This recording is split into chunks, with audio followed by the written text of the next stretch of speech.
So in the question we have that mass of water is equal to 100 grams. Temperature at which water is there is 10 degrees Celsius. And this gets converted into ice at 0 degrees Celsius.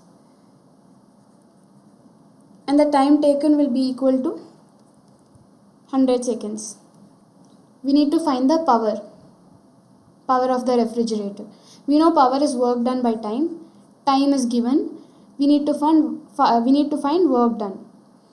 And the power is in watts. As in options, power is in watts. So 1 watt is equal to 1 joule per 1 second. So we need to find the work done in terms of joules. So work done will be equal to how much the water loses the heat.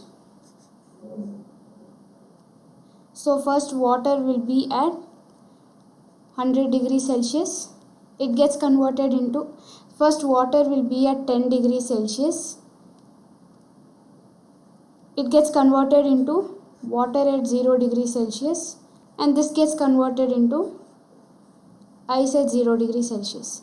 This is happening because the refrigerator is absorbing the heat, and so as it's absorbing the heat, the water loses heat and forms ice.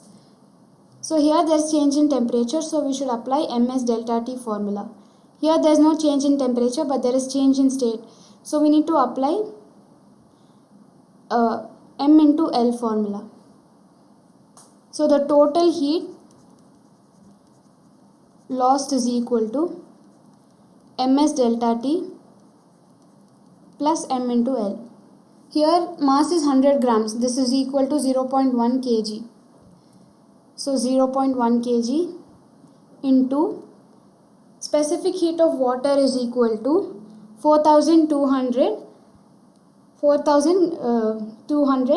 joules inverse of kilograms degree Celsius. So 4200 into delta T. From 10 it goes to 0. So delta T is 10 degrees Celsius plus mass 0.1. Latent heat of vaporization is equal in terms of joules inverse of kg is equal to 336 into 10 to the power of 3. So this becomes 4200 plus 33600. So this is 37800. This is the work done in terms of watt, in terms of joules. This is the work done. So we need to find power. Power is work done by, this is the work done by time is 100 seconds. So 00, 00 will get cancelled. So power is equal to 378 watts. So the option is 3.